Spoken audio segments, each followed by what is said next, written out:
Dia atau saya, kata Allah Subhanahu wa taala.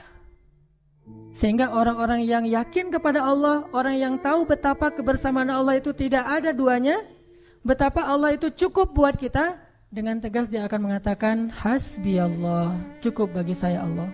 Kecuali kamu mau bersama saya menyembah Allah Subhanahu wa taala. Saya nggak butuh harta, saya nggak butuh cinta. Bagi saya cinta Allah itu adalah segalanya. Assalamualaikum warahmatullahi wabarakatuh. Cek. Alhamdulillah hamdan katsiran thayyiban mubarakan fih kama yuhibbu rabbuna wa yarda. Asyhadu an la ilaha illallah wahdahu la syarikalah wa asyhadu anna Muhammadan abduhu wa rasuluhu la nabiyya ba'dah. Radina billahi rabba wa bil islami dina wa bi Muhammadin nabiyya wa rasulah. Allahumma salli wa sallim wa barik ala sayyidina Muhammadin kama dzakarahu adh-dzakirun al-akhyar. Wa salli wa sallim wa barik ala sayyidina Muhammadin makhtalafa al-lail wan nahar. Wa salli wa sallim wa barik ala sayyidina wa habibina wa maulana wa qudwatina Muhammadin sallallahu alaihi wasallam wa alal muhajirina wal ansar. Teman-teman yang dirahmati Allah Subhanahu wa taala, senang sekali bisa kembali bertemu dengan teman-teman semuanya, melihat wajah-wajah anak muda yang insya Allah wajah-wajah kita ini disaksikan oleh para malaikat. Saking seringnya kita hadir dalam majelis ilmu, sampai-sampai malaikat itu kenal banget sama kita. Sehingga kalau nanti kita sesekali hadir di majelis yang tidak baik, malaikat ngeliat, nih kayaknya yang sering ke Latif nih, salah jalan gak kesini. Jadi malaikat kenal. Ternyata kita walaupun gak banyak followers di antara manusia, insya Allah banyak followers di antara malaikat. Jadi sekali kita setiap Rabu ngeposting lagi taklim, malaikat nge-like. Pas habis posting kita komen, alhamdulillah malam ini dapat ilmu, kata malaikat, barakallah, ya. Jadi saling mengkomen. Yang melihat komen itu Allah Subhanahu wa taala. Tahu berapa malaikat yang nge-followers kita malam ini? Mau tahu berapa? 70.000 malaikat memfollow orang-orang yang duduk dalam majelis ilmu. Jadi Allah Subhanahu wa taala mengutus malaikat setiap hari dengan tugas nyari majelis zikir dan majelis ilmu setiap hari. Turun ke bumi nyari di mana ada majelis ilmu. Sehingga malaikat itu akan masuk ke gang-gang yang paling kecil, yang paling sempit demi untuk menemukan majelis ilmu. Lalu ketika malaikat itu melihat majelis ilmu atau majelis zikir, malaikat itu akan mention ke semua malaikat yang ada. Ada majelis ilmu nih, ada majelis ilmu. Dia nge-tag satu-satu. Gak kayak Instagram kita, kalau nge-tag lebih dari 10 gak bisa ya. Maksimal 10.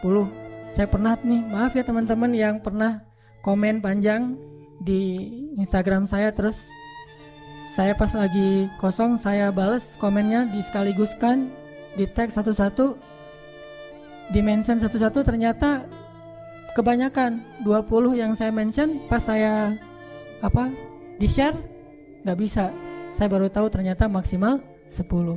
Akhirnya udah keburu ada kerjaan, akhirnya udah gak kebalas. Tapi kalau malaikat nge-mention itu bisa 70.000 sekali share, langsung para malaikat tuh ngumpul di mana. Itu tuh di Tomorrowland Al-Latif. Wah, hebat ada Tomorrowland di Bandung. Pada ngumpul anak-anak muda. Akhirnya pada datang nih malaikat, 70.000 malaikat. Begitu malaikat datang, malaikat ngelihat kita, malaikat akan menghafal wajah-wajah kita. Dan by the way, malaikat itu gak pelupa. Jadi Mana malaikat? Wajah saya nih, wajah saya. Jangan lupa ya, gak perlu gitu-gitu amat. Malaikat sekali ngelihat wajah kita udah gak akan lupa lagi. Sehingga ntar kalau ketemu di depan pintu surga, ya benar, masuk aja deh, udah kenal kok gitu. Kenal dari mana malaikat? Kan yang sering ke Alatif kan, Tomorrowland TA. Oh iya malaikat, udah masuk, alhamdulillah. The real Tomorrowland is paradise, Jannatul Firdaus al-A'la.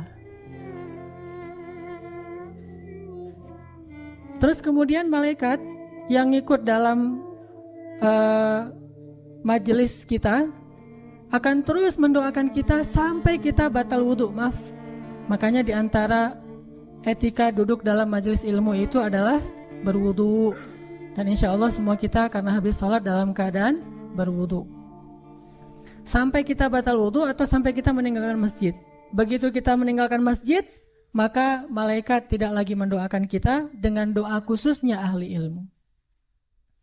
Malaikat mendoakan dengan doa-doa yang lain, misalnya silaturahim atau bekerja dan seterusnya. Ini artinya kita berbahagia di follow oleh 70.000 malaikat. Siapa yang followersnya udah 10.000? Kok saya doang yang angkat tangan? Enggak, saya mah enggak banyak followersnya. Muzamil mana Muzamil? Followersnya 300.000 manusia misalnya ya. Ini 70.000, masing-masing followers 70.000 itu bawa lagi followers 70.000. Jadi 70.000 kali 70.000 berapa tuh? Berapa? 49.000. Berapaan? 4,9 miliar? Benar? Benar gak? 4,9 juta apa 4,9 miliar? Benerin aja deh. 4,9 miliar followers. Ada gak orang yang followersnya sebanyak itu? Paling-paling followersnya jutaan ya, puluhan juta. Gak tahu saya kalau ada followers yang 100 juta. Ini 4,9 miliar. Dan itu bukan manusia, malaikat. Dan mereka bukan cuma ngefollow tetapi juga memberi manfaat buat kita, yaitu dengan mendoakan Allahumma gfir lahu warham, Allahumma gfir lahu warham. Ya Allah ampuni dosa dia, rahmati dia, ampuni dosa dia, rahmati. Jadi kita duduk aja di sini sambil dapat sakinah. Tahu sakinah? Sakinah itu ngantuk. Jadi orang kalau duduk dalam majelis ilmu itu dapat ketenangan, dan bukti bahwa dia dapat ketenangan itu adalah dia ngantuk. Sakinah. Jadi jangan ganggu ya kalau ada yang udah dapat sakinah. Kalau nggak dapat sakinah berarti dia punya banyak masalah. Kalau yang pas datang ke majelis ilmu baru aja selesai assalamualaikum nggak sempat salah sunnah tuh saking ngantuknya, sakinah langsung ya tidur, bangun-bangun udah bubar, berarti dia mendapatkan sakinah. Dan insya Allah setelah itu mawaddah warahmah. Pulang dari majelis ilmu dapat mawaddah warahmah. Ini kepanjangan prolognya. Kita lanjut. Malam ini kita ngebahas apa?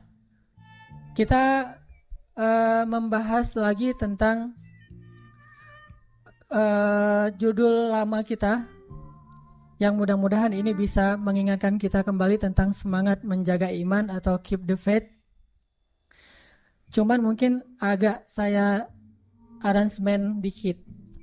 Jadi ada sedikit aransemen baru nih. Yang pernah ikut Keep the Faith 1, boleh minta tolong angkat tangan. Wah, ini jamaah baru semua ini. Subhanallah. Gak pernah dengar The Faith 1 di internet, di YouTube? Oh, berarti ini baru datang ke Alatif sekitar beberapa bulan yang lalu ya. Alhamdulillah. Keep the Faith 1 itu membahas tentang gimana cara kita ngandelin Allah dalam semua urusan kita. Dan malam ini saya akan tambahin dikit saja materi tentang Keep the Faith. Kita akan melihat Keep the Faith ini dari angle kalimat yang sering diucapkan oleh orang-orang soleh, yaitu kalimat hasbunallah wa ni'mal wakil, atau kalimat hasbiyallah wa ni'mal wakil. Apa bedanya hasbunallah sama hasbiyallah? Bedanya apa? Kalau hasbunallah cukup bagi kami Allah. Kalau hasbiyallah cukup bagi saya Allah. Sama aja, cuman beda. Kalau sendiri ngomongnya hasbiyallah. Kalau bareng-bareng ngomongnya hasbunallah. Nah, berkaitan dengan kalimat hasbunallah atau hasbiyallah ini, ada beberapa kisah yang mungkin bisa jadi teladan. Harusnya bagi seorang mukmin, Allah itu sudah cukup bagi dia daripada yang lain. Ketika Allah sudah ridho kepada dia mah gak terlalu butuh kepada yang lain, gak ngaruh dengan yang lain. Cukup Allah aja buat dia. Dia tidak akan kecewa karena orang lain tidak menghargai. Dia tidak akan kecewa ketika orang lain meninggalkannya. Dia tidak akan sedih ketika dia dalam kesendirian. Dia tidak akan merasa bergantung kepada orang lain moodnya, karena moodnya itu tergantung kepada Allah Subhanahu Wa Taala. Kalau Allah sudah ridho bagi saya cukup. Harta, kalau dibandingkan dengan Allah, saya lebih memilih Allah daripada harta. Kadang dalam hidup kita harus milih antara harta yang banyak atau Allah, antara sehat atau Allah, antara sembuh atau Allah, antara menikah atau Allah. Itu harus milih.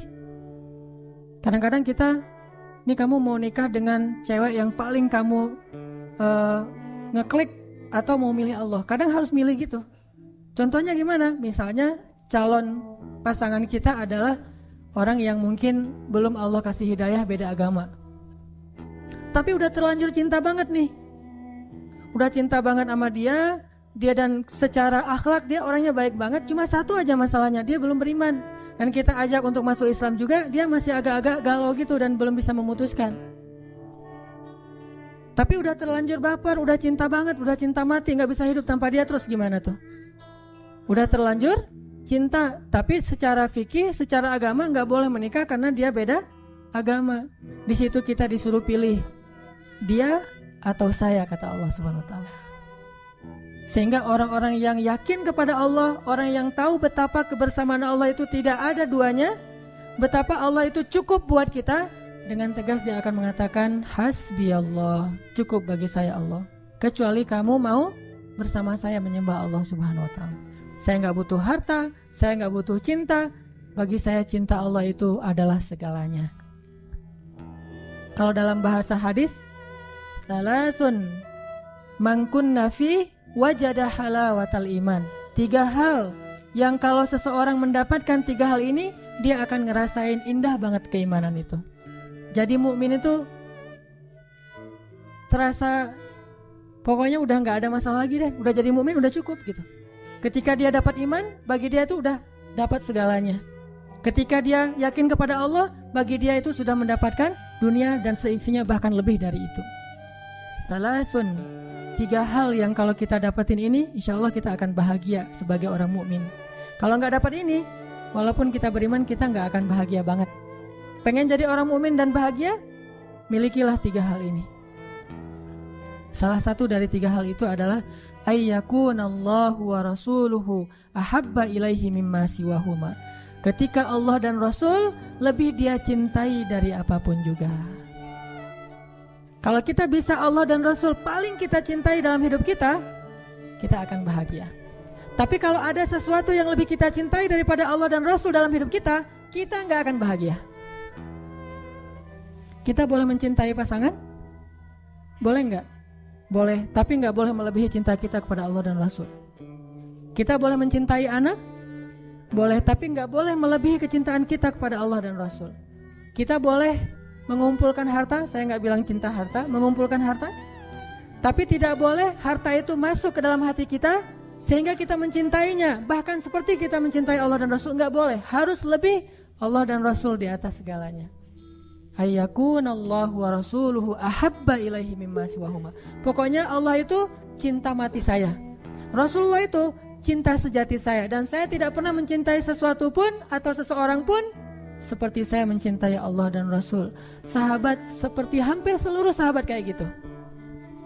Hampir seluruh sahabat kayak gitu. Atau bisa kita bilang seluruh sahabat seperti itu. Kecuali mungkin ada beberapa orang sahabat yang orang Badui misalnya, orang pedalaman yang ketemu Rasul cuma sebentar sekali-kalinya. Mungkin dia belum terlalu mengerti makna cinta kepada Allah dan Rasul. Tapi sahabat yang terus berinteraksi dengan Rasul, hidup di samping Rasulullah, semua mereka itu mencintai Allah dan Rasul di atas segalanya. sangat mencintai Allah dan Rasul. Sehingga kalau mereka ketemu dengan Rasulullah, mereka suka bilang gini, bi abi anta wa ummi ya Rasulullah. Ini kata-kata sahabat yang paling sering terdengar. Bi abi anta wa ummi ya Rasulullah. Apa maksudnya? Engkau lebih saya cintai daripada ayah dan ibu saya, wahai Rasulullah. Engkau lebih saya cintai daripada keluarga saya, ya Rasulullah. Engkau lebih saya cintai daripada anak saya, ya Rasulullah. Engkau lebih saya cintai daripada apapun juga. Seperti Ummu Umarah, seorang perempuan yang saking mencintai Rasulullah, ketika dalam perang Uhud, kaum muslimin mundur dan lari karena mereka hampir kalah, kocar-kacir barisannya. Akhirnya mereka semuanya naik ke atas bukit, tinggallah Rasulullah sendiri di bawah. Ketika Rasulullah tinggal sendiri, Ummu Umarah melihat ke belakang dan ternyata Rasulullah tinggal sendiri. Akhirnya Ummu Umarah lari lagi untuk membentengi Rasulullah dengan tubuhnya. Dia jadikan tubuhnya sebagai perisai Rasulullah SAW. Sehingga waktu itu Ummu Umarah sampai dapat banyak luka di tubuhnya, sampai para ulama mengatakan lebih daripada 20 bekas luka di tubuhnya. Kenapa? Karena ketika orang ingin menebas Rasulullah, Ummu Umarah meletakkan badannya di depan Rasulullah sehingga dia rela dia kena tebas. Ketika orang ingin menombak Rasulullah, dia tahan dengan tubuhnya. Ketika orang memanah Rasulullah, dia jadikan tubuhnya sebagai perisai Rasulullah. Sehingga ketika selesai perang Uhud, Rasulullah datang kepada Ummu Umarah dan melihat tubuh Ummu Umarah yang penuh dengan luka. Bahkan di belakang lehernya Ummu Umarah ini lukanya, bekas sayatan pedang itu sampai besar sekali, hampir seolah-olah memutuskan leher Ummu Umarah. Kalau bukan itu, mungkin Ummu Umarah sudah meninggal dunia. Dan akhir hayat Ummu Umarah kehilangan satu lengannya gara-gara membela agama Allah Subhanahu wa taala. Tapi ketika Rasulullah tanya kepada Ummu Umarah, "Ya Umma Umarah, bagaimana keadaanmu?" "Ya Rasulullah, enggak apa-apa, gimana keadaanmu ya Rasul?" Dia malah nanya keadaan Rasulullah. Bagaimana keadaan Rasulullah? Bagaimana keadaan Rasulullah? Dia masih terluka parah. Jadi orang ngigaunya itu gimana Rasulullah? Gimana Rasulullah? Itu ngigaunya. Seperti seorang pemuda yang ngigaunya menyebutkan nama cewek yang dia cintai. Atau seorang pemudi, seorang cewek yang ketika ngigau dia menyebutkan nama orang yang dia cintai. Direkam lagi sama temannya, kemudian diposting di Instagram. Ketahuan deh ya. Ummu Umarah ketika ngigau dalam keadaan sakit keras, Rasulullah, di mana Rasulullah? Saya nggak rela kalau belum tahu kabar tentang Rasulullah. Ketika orang-orang mengatakan, "Ya Ummu Umarah, Rasulullah dalam keadaan selamat dan sehat. Dan beliau tidak terlalu parah lukanya. Alhamdulillah beliau selamat sedang dirawat sekarang. Alhamdulillah. Bahkan saya ingin bertemu dengan Rasulullah." Ummu Umarah. Padahal di tubuhnya banyak luka. Sehingga Rasulullah berdoa, "Ya Allah, berkahilah Ummu Umarah, keluarga Ummu Umarah." Begitu juga dengan Abu Bakar As-Siddiq. Ketika dalam masa-masa sulit di Mekah, saat Rasulullah SAW sedang sholat di depan Ka'bah. Waktu itu Rasulullah lagi sholat dan Abu Bakar melindungi Rasulullah. Jadi Abu Bakar di samping Rasulullah jadi kayak bodyguard gitu, jadi kayak pengawal Rasulullah. Ketika Rasulullah sedang sholat, Rasulullah membacakan ayat Al-Quran, Abu Bakar menjadi pengawalnya. Begitu datang Abu Jahal ingin menyentuh Rasulullah, langsung ditahan oleh Abu Bakar. "Ya Abul Hakam, jangan ganggu orang yang menyembah Allah." Kemudian akhirnya mereka mengeroyok Abu Bakar sampai wajahnya tidak dikenali, digebukin rame-rame sama Abu Jahal dan kawan-kawannya. Sampai dalam bahasa ayat atau dalam bahasa sejarah, wajahnya sampai tidak dikenali, artinya hancur-hancuran, babak belur Abu Bakar As-Siddiq demi membela Rasulullah. Kemudian digotong oleh keluarganya kepada Bani Taim, keluarganya Abu Bakar, kabilah Taim. Ketika beliau sadar dari pingsannya, yang pertama beliau tanya, "Di mana Rasulullah? Bagaimana keadaan Rasulullah? Bagaimana keadaan Rasulullah?" Orang-orang mengatakan, "Ya Abu Bakar, kami mengkhawatirkan keadaanmu, tetapi engkau masih mengkhawatirkan Muhammad." Kata ibunya, "Wahai anakku, istirahat dulu, minum obat, makan, minum dan seterusnya." Kata Abu Bakar, "Demi Allah, saya tidak akan makan dan minum sebelum saya tahu keadaan Rasulullah SAW." Ayyakunallahu wa rasuluhu ahabba ilaihi mimma siwahuma. Tidakkah kita cemburu kepada orang-orang seperti itu? Baru kita akan bahagia dengan perasaan cinta kita. Kalau tidak, kita akan diperbudak dan sengsara justru oleh perasaan kita sendiri. Akhirnya Abu Bakar menyuruh orang, keluarganya termasuk ibunya, untuk membantu beliau berdiri, kemudian membantu beliau berjalan secara tertatih karena beliau lagi dalam keadaan luka berat, habis bangun dari pingsannya, datang ke rumah Rasulullah SAW. Ketika masuk ke rumah Rasulullah, ke rumah Khadijah, melihat wajah Rasulullah tersenyum, Abu Bakar langsung kayak orang udah segar, nggak perlu lagi dipegang, saya udah sehat. gara-gara ngelihat Rasulullah selamat. Kemudian Rasulullah bertanya, bagaimana kabarmu ya Rasulullah? Kata ya Abu Bakar, kata Abu Bakar, bagaimana kabar engkau ya Rasulullah? Saya tidak masalah, kalau gitu kabar saya baik. Kalau Rasulullah sakit, kabar saya lebih sakit. Kalau Rasulullah sehat, berarti kabar saya baik ya Rasulullah, tidak masalah. Hanya sedikit luka karena dipukul sama mereka. Enggak pernah ngeluh, ya Rasulullah saya memang babak belur. Udah lihat kan kesetiaan saya? Enggak gitu-gitu amat. Saya emang enggak apa-apa ya Rasulullah, yang penting engkau sehat. Begitu cintanya beliau kepada Allah dan Rasul, dan tidak ada yang lebih beliau cintai daripada Allah dan Rasul. Begitu juga ketika Abu Bakar mendampingi Rasulullah untuk hijrah. Kenapa Rasul memilih Abu Bakar untuk hijrah? Karena paling setia dan paling mencintai beliau. Di perjalanan, ketika lagi jalan dengan Rasulullah, Abu Bakar kadang berdiri di depan, kadang berdiri di belakang, kadang berjalan di sebelah kanan, kadang berjalan di sebelah kiri, terus saja mundar-mandir, ngelilingin Rasulullah terus kayak orang tawaf gitu. Dan wajahnya tuh gelisah banget, khawatir banget. Sampai Rasulullah bertanya, ya Abu Bakar, mabik, kenapa kamu ya Abu Bakar? Kok mundar-mandir keliling di belakang depan saya? Kata Abu Bakar, ya Rasulullah, kadang ketika saya berada di sebelahmu, saya khawatir ada musuh yang akan menghadangmu di depan. Jadi saya ke depan biar saya duluan yang kena. Ketika saya di depan, saya khawatir ada musuh di belakang, saya lari ke belakang. Ketika saya di belakang, saya khawatir ada musuh di sebelah kananmu, di sebelah kirimu, sehingga saya tidak pernah merasa tenang. Saya khawatir musuh ingin mencelakaimu, biarlah saya lebih dulu yang celaka ya Rasulullah. Allah dan Rasul paling dicintai bagi mereka. Di dalam gua Thur, ketika Rasulullah istirahat karena kecapean, Rasulullah tertidur sambil duduk, Abu Bakar tidak bisa tidur. Abu Bakar terus berjaga-jaga, jangan ada musuh yang datang ke dalam gua itu untuk membunuh Rasulullah. Jaga-jaga terus, siaga banget. Sampai ketika waktu sedang bersiaga kayak gitu, Abu Bakar ngelihat ada seekor kayak kalajengking keluar dari sebuah lubang di dalam gua, langsung ditutup oleh tangan Abu Bakar As-Siddiq. Nggak mikir ini kalajengking atau ngambil batu dulu, ngambil apa gitu, nggak mikir. Karena saking khawatir terhadap keselamatan Rasulullah, dia tidak menggunakan akalnya, tetapi dia menggunakan kasih sayang dan cintanya. Langsung dia tutup dengan tangannya, kemudian tersengat. Ketika tersengat oleh kalajengking, Abu Bakar sama sekali tidak menjerit. Kenapa? Takut Rasulullah terbangun. Dia tahan, sampai akhirnya nggak tahan lagi. Dia udah keluar keringat dingin, Rasulullah terbangun dan melihat, ya Abu Bakar, kenapa kamu ya Abu Bakar? Nggak ada apa-apa ya Rasulullah, istirahat lagi. Ini nahan terus nih. Melihat wajahnya udah berkeringat, terus tangannya kayak agak biru gitu, Rasulullah melihat ternyata dia disengat oleh kalajengking. Kemudian Rasulullah mengusap bekas lukanya dengan nama Allah dan Allah menyembuhkannya. Tapi kan Abu Bakar nggak pernah nyangka, tenang aja, ntar mukjizat pasti sembuh gitu. Itu mah kita, wah kalau saya belain Rasulullah, insya Allah ada mukjizat, tenang aja dah. Paling sakit sebentar, pengen nunjukin aja bahwa saya itu setia gitu. Ini lebay. Abu Bakar mah gak lebay. Kalau Rasulullah gak ngasih mujizat juga tidak masalah. Bahkan mati demi Rasulullah pun tidak masalah. Sampai mereka berkali-kali mengatakan, ana fida'uk ya Rasulullah, saya adalah yang akan menggadaikan diri saya untuk keselamatanmu ya Rasulullah SAW. Saya tebus nyawa saya untuk keselamatanmu ya Rasulullah SAW. Ini saking cintanya mereka kepada Allah dan Rasul. Sampai ada seorang sahabat juga namanya Thauban radhiyallahu an. Pernah suatu ketika Thauban duduk bersama Rasulullah, kemudian dia tiba-tiba menangis. Pertama ngelihat Rasulullah lama gitu, jadi kayak orang memperhatikan seseorang yang paling dicintai kan ya. Kayak kita kalau ngelihat orang tua kita atau pasangan kita atau anak kita kan ngelihatnya lama. Pernah ngelihat istri lama-lama?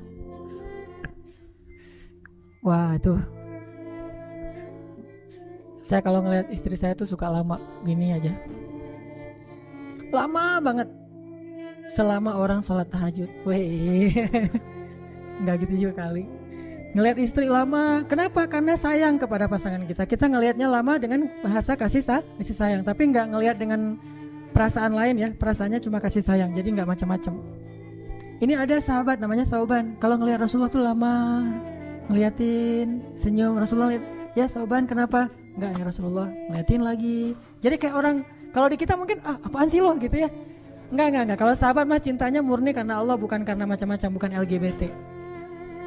Ini ngeliat Rasulullah lama, Rasulullah, ya Thauban kenapa? Tiba-tiba Thauban nangis. Rasulullah tanya, ma yubkika ya Thauban, kenapa kamu menangis wahai Thauban? Ya Rasulullah, saya cinta sekali kepada engkau ya Rasulullah. Tidak ada yang lebih saya cintai di muka bumi ini setelah Allah kecuali engkau ya Rasulullah. Terus kenapa? saya khawatir kalau nanti engkau kembali kepada Allah dan saya juga kembali kepada Allah, saya tidak akan bertemu dengan engkau lagi ya Rasulullah. Kenapa demikian ya Sauban? Ya Rasulullah, engkau itu kekasih Allah. Engkau itu dijanjikan surga oleh Allah. Tempatmu itu di surga Firdaus. Sedangkan saya hanya orang biasa ya Rasulullah. Amal saya sedikit, dosa saya banyak. Bagaimana saya akan menemuimu lagi nanti di akhirat ya Rasulullah? Cuma di dunia saja saya bisa melihat wajahmu dari dekat. Sedangkan di akhirat, engkau berada di tempat yang tinggi dan saya belum tentu masuk ke dalam surga. Bagaimana keadaan saya hari itu ya Rasulullah? Nangis Sauban. Karena khawatir gak bisa ketemu dengan Rasulullah nanti di akhirat. Di dunia mungkin saya bisa bertemu dengan engkau ya Rasul, bisa memeluk engkau, bisa mendengar kata-katamu yang luar biasa, bisa melihat wajahmu dan senyummu yang sangat menenteramkan hati. Nanti di akhirat, bahkan di padang mahsyar belum tentu saya bisa bertemu dengan engkau ya Rasulullah. Akhirnya Rasulullah kemudian mendoakan Sauban dan mengajaknya untuk banyak melakukan sujud sehingga nanti bisa bareng dengan Rasulullah di surga Firdaus. Berselawat kepada Rasulullah sallallahu alaihi wasallam. Begitu juga ketika turun ayat idza jaa nasrullahi wal fath wa ra'aitan nasa yadkhuluna fi dinillahi afwaja. Ketika Nabi membacakan ayat ini kepada para sahabat, semua para sahabat itu bertakbir Allahu Akbar, menang gitu. Ini ayat kemenangan kan? Kalau telah datang kemenangan dari Allah dan pertolongan. Dan kamu melihat orang berbondong-bondong masuk Islam, yaitu setelah perjanjian Hudaibiyah, Fathu Makkah, setelah perang Khaybar, orang berbondong-bondong masuk Islam. Lalu para sahabat memaknai ayat ini adalah kemenangan. Semuanya bertakbir, kecuali Abu Bakar As-Siddiq yang menangis. Melihat Abu Bakar menangis sendiri di pojok, Umar datang menghampiri Abu Bakar dan bertanya, "Ya Abu Bakar, bukankah ini berita gembira? Kenapa engkau menangis ya Abu Bakar? Bukankah ini kemenangan dari Allah, ini nikmat anugerah dari Allah? Kenapa engkau menangis?" Kata Abu Bakar, "Ya, ini berita gembira, kemenangan dari Allah dan juga sekaligus berita duka." "Duka bagaimana ya Abu Bakar?" kata Umar. "Ya Umar, ketika Allah mengatakan agamanya sudah menang, bahwa dakwah ini sudah memperoleh kemenangan yang besar, orang akan berbondong-bondong masuk Islam, itu artinya tugas Nabi sudah selesai. Dan ketika tugas Nabi sudah selesai, maka itu artinya Rasulullah sebentar lagi akan kembali kepada kekasihnya dan meninggalkan kita." Baru Umar sadar dan menangis. Lalu dia menyampaikan kepada semua sahabat, "Jangan kalian bertakbir dulu, sesungguhnya ini adalah musibah paling besar." Lalu mereka diajarkan oleh Umar, "Musibah apa ya Umar?" Umar mengatakan apa yang dikatakan Abu Bakar, baru seluruh para sahabat menangis. Perpisahan dengan Rasulullah SAW. Tidak ada yang lebih mereka tangisi sejak mereka lahir ke muka bumi, kata para sahabat, seperti mereka menangisi wafatnya Rasulullah SAW. Semua rumah di Madinah itu terdengar suara orang menangis. Bahkan lebih dari 1 bulan kota Madinah itu dalam keadaan berduka karena mereka menangisi kepergian Rasulullah SAW. Begitu juga ketika Rasulullah SAW berdiri di atas mimbar. Kemudian Rasulullah mengatakan, "Wahai kaum muslimin, sesungguhnya ada seorang hamba diberikan pilihan oleh Allah antara kembali kepada Allah atau dia tetap bersama orang-orang yang dia cintai." Ternyata hamba itu memilih untuk kembali kepada kekasihnya. Para sahabat diam aja gak ngerti. Abu Bakar nangis lagi. Saking pekanya hati Abu Bakar karena cintanya kepada Rasulullah. Lalu Umar nanya lagi kepada Abu Bakar, "Ya Abu Bakar, kenapa nangis? Bukankah itu kisah laki-laki Bani Israel?" Kata Abu Bakar, "Itu bukan kisah Bani Israel, itu Rasulullah yang diberikan pilihan antara kembali kepada Allah atau tetap bersama kita, dan beliau memilih kembali kepada Allah." Baru nangis juga. Umar ini sering merasa gak ada apa-apanya di hadapan Abu Bakar As-Siddiq. Dan Abu Bakar bukan karena lebih cerdas daripada Umar. Terkenal Umar itu cerdas, Ali bin Abi Thalib itu cerdas, tetapi cintanya Abu Bakar kepada Rasulullah di atas rata-rata. Sehingga dengan cinta itu dia lebih peka, dia lebih ngeh, dia lebih aware daripada sahabat-sahabat yang lain. Bahkan ada juga sahabat yang kayak gini. Setiap malam dia ada di depan rumah Rasulullah. Asal udah malam, udah ada dia tuh di depan rumah Rasulullah. Habis sholat isya udah langsung siaga di depan rumah Rasulullah. Sampai Rasulullah bertanya, "Siapa di depan rumah?" "Saya ya Rasulullah." "Apa yang kau lakukan?" "Gak ada, Rasulullah lagi lewat," gitu. Besok dia lagi, terus saja setiap malam dia berjaga di depan rumah Rasulullah. Kenapa? Dia gak rela ada seorang pun yang datang untuk menyakiti Rasulullah. Dia terus berjaga-jaga demi Rasulullah, gak pernah tidur di malam hari demi menjaga rumah Rasulullah SAW. Saking cintanya kepada Allah dan Rasul. Inilah halawatul iman. Inilah orang mukmin yang paling bahagia. Siapa orang yang paling bahagia di antara orang yang beriman? Yang benar-benar bisa meletakkan Allah dan Rasul di dalam hatinya dan tidak ada ruang lagi buat yang lain kecuali dengan seizin Allah dan Rasulnya. Ini yang disebut dengan hasbunallah wa ni'mal wakil. Ridho, radina billahi rabba wa bil islami dina wa bi muhammadin nabiyya wa rasula. Cukup Allah dan Rasul, yang lain Allah yang mencukupkan. Bukan cukup bagi saya pasangan saya, Allah nanti aja. Tapi cukup Allah dan Rasul, yang lain Allah yang mencukupkan. Siapa yang dalam hatinya Allah dan Rasul cukup, maka Allah akan memberikannya kecukupan dari segala sesuatu. Gak ada harta, Allah kasih dia rasa cukup. Sakit, Allah kasih dia rasa cukup.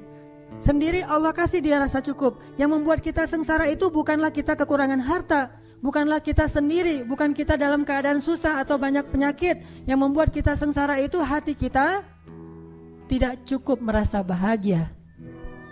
Terlalu kecil ruangnya untuk kebahagiaan sehingga kita selalu merasa hampa. Sedangkan orang yang Allah cukupkan, mungkin dia adalah orang yang Allah uji dengan penyakit sekian belas tahun tidak sembuh seperti Nabi Ayub. Mungkin dia orang yang Allah uji dengan kehilangan orang-orang yang dia cintai seperti Nabi Yakub. Mungkin dia adalah orang yang diuji dengan harus meninggalkan orang yang paling dia cintai seperti Ibrahim. Tetapi Allah cukupkan hatinya dengan kebahagiaan. Hasbunallah. Tidak ada yang lebih berharga bagi kita daripada Allah. Maka siapapun yang memberikan hatinya lebih dulu kepada makhluk sebelum kepada Allah dan Rasul, siap-siaplah untuk sengsara dan kecewa. Berikan hati kita kepada Allah dan Rasul. Setelah itu Allah yang akan memberikan hati itu kepada orang yang paling layak untuk kita. Jadikan Allah dan Rasulullah itu cukup dalam hati kita. Setelah itu Allah akan mencukupkan segala kebutuhan kita. Masih ingat kisah kaum Ansor setelah perang Hunain? Perang Hunain itu terjadi setelah perang apa? By the way, perang Hunain namanya. Terjadi setelah perang Fathu Makkah. Jadi Nabi habis Fathu Makkah, kemudian Nabi ekspansi lagi ke daerah Ji'ronah sampai ke Taif. Sekarang tuh jadi salah satu tempat untuk memulai umroh atau mikot, yaitu Ji'ronah, sekitar 30 menit dari kota Mekah. Setelah selesai perang Hunain, kaum muslimin itu mendapatkan ghanimah yang sangat banyak, hampir sebanyak perang Khaybar. Jadi dua perang yang paling besar ghanimahnya itu, satu perang Khaybar dan di bawahnya perang Hunain. Ribuan ekor onta, ribuan domba, ribuan kuda dengan alat-alat perang yang berharga, kemudian juga berhala-berhala yang terbuat dari emas dan perak, itu ditinggalkan di medan perang dan diambil oleh kaum muslimin. Mungkin ratusan miliar. Ketika mendapatkan semua ghanimah itu kemudian dikumpulkan di sisi Rasulullah, karena yang membagikan ghanimah cuma Rasulullah waktu itu. Tiba-tiba Rasulullah memanggil Abu Sufyan, orang Mekah yang baru masuk Islam. Ya Abu Sufyan, ambillah onta yang kamu suka, 100 ekor onta. Abu Sufyan mengambil 100 ekor onta dan mengatakan, saya merasa nyaman sekali dalam Islam. Bagi dia, kenyamanan dalam Islam itu masih diukur dengan harta. Ini namanya mu'allaf, orang yang dibujuk hatinya dengan harta. Abu Sufyan senang membawa 100 ekor onta. Kata Rasulullah, cukup ya Abu Sufyan? Cukup ya Rasulullah, cuman kalau ada lebih boleh sih. Dikasih lagi 100 ekor onta, sampai Abu Sufyan mendapatkan lebih dari 200 ekor onta. Panggil lagi tokoh-tokoh Quraisy yang lain yang baru masuk Islam, dikasih lagi 100 ekor onta. Hampir semua orang Mekah itu mendapatkan onta yang lebih dari 10 ekor onta. Bahkan tokoh-tokohnya itu mendapatkan ratusan ekor onta. Setelah semuanya dibagi, ghanimah habis. Onta, domba, kuda, berhala yang terbuat dari emas dan perak dibagi semuanya kepada orang Mekah dan sedikit orang Muhajirin. Orang Ansor gak dapat apa-apa. Orang Ansor jangankan onta, ayam atau bebek aja gak dikasih. Coba, gak dapat apa-apa tuh. Batu akik, cincin batu akik aja gak dikasih. Padahal cincin batu akik itu banyak dari tubuh-tubuh orang-orang kafir yang terbunuh. Akhirnya ambil batu akik atau apa. Batu akik kan mahal tuh dulu. Wah, gak dapat apa-apa sama sekali. Sehingga akhirnya orang Ansor desas-desus, mulai komplain, mulai komen. Apa komplainnya? Rasulullah mah kalau udah ketemu dengan keluarganya lupa sama kita. Satu orang yang ngomong kayak gitu, yang lain bilang, benar gitu. Akhirnya semuanya juga, oh iya benar ya Rasulullah. Ini gara-gara satu orang nih, was-wasah nih, yuwaswisu fi sudurin nas. Akhirnya yang lain juga ikut kayak gitu. Iya ya, saya gak kepikiran sampai kayak gitu, ternyata Rasulullah bisaan ya, gitu-gitu. Akhirnya semuanya pada orang-orang Ansor desas-desus, mereka mengeluhkan ketidakadilan Rasulullah dalam membagi ghanimah. Sampai akhirnya desas-desus ini hampir membuat mereka demo gitu. Bayangin orang Ansor pengen demo, turun jalan yuk rame-rame. Siapa nih kira-kira yang jadi koordinator lapangan Korlap? Ternyata sebelum mereka udah nyentuhin Korlap, Rasulullah dengar desas-desus kaum Ansor. Langsung dikumpulkan kaum Ansor. Dikumpulkan semuanya, Rasulullah bilang gini, ya ma'syara Ansor, apa yang kalian katakan di belakangku, kata Rasulullah. Ya gak berani atau ya kalau Rasulullah udah ngomong gitu, diem aja. Ya ma'syara Ansor, aku sudah mendengar apa yang kalian katakan nih. Sebentar lagi ya sebelum azan, biar kita tuntasin adegannya. Ya ma'syara Ansor, aku dengar apa yang kalian ucapkan di belakang. Tapi wahai ma'syara Ansor, bukankah dulu kalian itu orang-orang yang kufur kepada Allah, lalu aku datang membawa iman kepada kalian? Bukankah dulu kalian bermusuh-musuhan saling membunuh, lalu aku mempersaudarakan kalian? Bukankah dulu kalian berada di tepi jurang neraka, lalu aku selamatkan kalian? Bukankah dulu kalian adalah orang-orang yang hampir saja celaka, lalu aku memberikan kepada kalian cahaya dari kegelapan? Ya ma'syara Ansor, apa yang kalian katakan di belakangku? Tiba-tiba salah satu dari lelaki Ansor berdiri dan mengatakan, ya Rasulullah, kami tahu jasamu betapa besar bagi kami ya Rasulullah. Tapi ya Rasul, bukankah dulu engkau terusir lalu kami terima engkau di kampung kami? Balas nih. Bukankah engkau dulu sendiri lalu kami menjadi keluargamu? Bukankah engkau datang dalam keadaan tidak punya apa-apa, kami serahkan seluruh harta kami untukmu ya Rasul? Bukankah ketika engkau berperang kami yang membelamu, bahkan banyak dari kami yang syahid demimu ya Rasul? Balas. Setelah selesai itu Rasulullah mengatakan, ya ma'syara Ansor, bagaimana pendapat kalian jika orang-orang Mekah itu pulang ke kampung halaman mereka membawa sampah-sampah dunia, dan kalian pulang ke kampung kalian membawa Allah dan Rasul? Tidakkah kalian rela?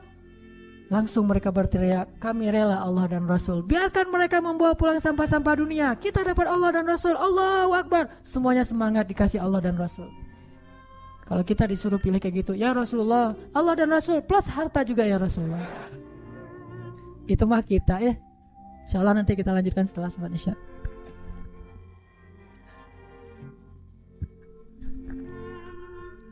Bismillahirrahmanirrahim. Teman-teman yang dirahmati Allah, sebelum kita lanjutkan kepada sesi kedua, marilah kita saling mendoakan kebaikan. Pertama kepada ibundanya teman kita, salah seorang jamaah Latif juga, Kang Roni Cicahem, salah satu anak skateboard. Ibunya sedang dalam keadaan sakit. Kemudian yang kedua, orang tua dari teman kita juga, Iwok, yang sedang ibadah haji, baru sembuh dari sakit. Kemudian yang ketiga, saudari Resti, 10 tahun koma di rumah sakit Islam. Saudari Resti yang usianya 10 tahun sedang dalam keadaan dirawat di rumah sakit Islam dan koma. Mudah-mudahan Allah Subhanahu wa taala mengangkat penyakit mereka dan menggugurkan dosa-dosanya dan juga meninggikan derajatnya. A'udzubillahi minasyaitonirrajim. Bismillahirrahmanirrahim. Allahumma rabban nas adhibil ba's ishfi anta syafi la shifaan illa shifa'uk shifaan la yughadiru saqaman. Rabbana atina min ladunka rahmah wa hayyi' lana min amrina rasyada waj'al lana min kulli dhiqin makhraja wa min kulli hammin faraja wa min kulli usri yusra, amin rabbal alamin. Teman-teman yang dirahmati Allah, kita masih berbicara tentang kisah-kisah bagaimana orang-orang salih merasa Allah dan Rasulullah itu cukup bagi dia dan tidak ada lagi yang membuat dia gelisah setelah Allah dan Rasul. Tidak ada lagi yang membuat dia kekurangan setelah Allah dan Rasul. Tidak ada lagi yang membuat dia sedih setelah Allah dan Rasul. Segala yang dia harapkan dalam hidup adalah ridho Allah dan Rasulullah. Segala yang dia cari adalah ridho Allah dan ridho dari Rasulullah SAW. Sehingga dia berusaha siang dan malam mencari ridho Allah dan berusaha siang dan malam untuk mengikuti dan meneladani Rasulullah SAW. Sampai kisahnya itu hal-hal yang menakjubkan, betapa mereka mencintai Allah dan Rasulullah itu dalam adegan-adegan yang menurut kita kadang agak aneh gitu. Seperti Imam Ibnu Taimiyah ketika beliau ditangkap, beliau tenang. Lalu ketika di dalam penjara beliau dikurung sendiri, beliau tenang. Ketika beliau dibiarkan kelaparan, beliau tenang. Ketika beliau dibuat tidak bisa tidur, beliau tenang. Bahkan ketika beliau mau dihukum mati digantung, beliau tenang. Sampai orang-orang penasaran dan bertanya kepada Ibnu Taimiyah, kenapa engkau tenang sekali menghadapi semua ujian ini? Apa kata beliau? Ketika saya dikurung, maka saya menganggap diri saya sedang berduaan dengan Allah. Dan itu membuat saya tenang. Ketika saya tidak bisa tidur, maka saya sedang menganggap saya sedang qiyamul lail dan menghadap Allah yang turun ke langit dunia setiap malam. Dan itu membuat saya tenang. Ketika saya lapar, saya menganggap saya sedang berpuasa karena Allah, dan itu membuat saya tenang. Dan kalau mereka mengancam saya untuk dibunuh, saya anggap saya mendapatkan keistimewaan syahid di jalan Allah, dan itu pun membuat saya tenang. Jadi tidak ada satupun masalah di dunia itu yang membuat dia gusar atau membuat dia panik, membuat dia putus asa, karena selalu dia merasa bersama Allah Subhanahu wa taala. Hasbunallah wa ni'mal wakil. Cukup bagi kita Allah. Teman-teman pernah nggak ngerasain kalau misalnya naik motor yang biasa pakai helm, sesekali naik motor jalan jauh nggak pakai helm, kira-kira ngerasa khawatir nggak? Hariwang nggak tuh? Hariwang kan? Hariwangnya bukan karena takut kecelakaan, takut ada razia.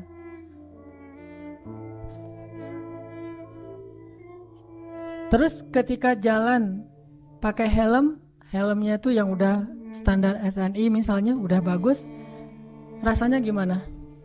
Merasa lebih tenang dengan pakai helm? Tawakalnya kepada helm.